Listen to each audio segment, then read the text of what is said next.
জীবনের চলার পথ যেমন ভালো খারাপ মিশিয়ে থাকে, সেরকম রাস্তাঘাটও খারাপ ভালো মিশিয়েই থাকে।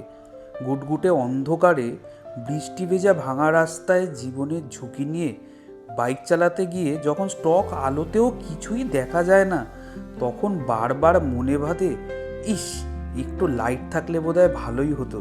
কারণ ফ্যামিলির সবাই তো আমার জন্য বাড়িতে ওয়েট করে আছে। ভালো রাস্তা হোক বা খারাপ রাস্তা হোক, অন্ধকারে বাইক চালাতে গেলে সবারই অসুবিধা হয়। কারোর চোখে চশমা থাকুক অথবা না থাকুক, তখন সবারই একটা মনে হয় যে অক্সিলারি একটা লাইট হলে বাইকে ভালো হয়, যাতে লাইটটাও ঠিকঠাক হয়, আমি সামনে যেন ক্রিস্টাল ক্লিয়ার দেখতে পাই। তো আজকের ভিডিওটা জাস্ট যে কেন এই লুমেবল লাইট যেটা হাতে আছে, এই লাইটটাই আমরা অনেক সময় বলি কেন এটা ইনস্টল করবে বা তার কী স্পেসিফিকেশান। ওয়েবসাইটে তো অনেক কিছু অ্যাভেলেবেল, আমি নিজেও ইউজ করি, অনেকেই লাগিয়েছে। X1 আর X2 লুমেবর এই দুটো মডেলই আপাতত অ্যাভেলেবেল। তো প্রথম কারণ আছে যে লাইটটা খুব কম্প্যাক্ট, X1 হোক X2 হোক যে কোনো জায়গায় বাইকে প্লেস করা যায়। তার থেকে বড় ব্যাপার হচ্ছে যে এই প্রজেক্টারের মধ্যে ইয়েলো হোয়াইট রয়েছে, আলাদা আলাদা ইউজ করা যায়, চাইলে দুটো একসাথেও ইউজ করা যায়।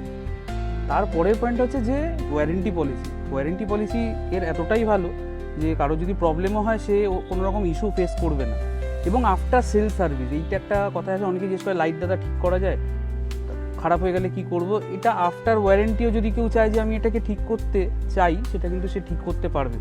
তো এই কারণেই আমরা বলি যে ছোট লাইট, পাওয়ারফুল, ওয়ারেন্টি আছে, আফটার সেল সার্ভিস আছে, এর থেকে বেশি আর কি চাই। যদি মনে হয় যে আমি একটা বেস্ট লাইট, অক্স লাইট মানে আমার বাইকের জন্য ইনস্টল করতে চাই, বিশরপাড়া এবং বাঘাযতীন এই দুটো স্টোরেই পাওয়া যায়, ইনস্টলেশনও ওই স্টোরে হয়। তার সাথে লাইটের দুটো ছোট পয়েন্ট হচ্ছে যে এর সাথে কিন্তু হার্নেস পাওয়া যায় একই সাথে, তার সাথে সুইচ আছে, পুরো একটা কম্প্যাক্ট সেট, যে আলাদা করে কিছু কেনার ব্যাপার নেই। আরও যদি ডিটেলস কিছু জানার থাকে তাহলে কন্ট্যাক্ট নাম্বার যেগুলো আছে কল করো, সব ডিটেলস বলে দেওয়া।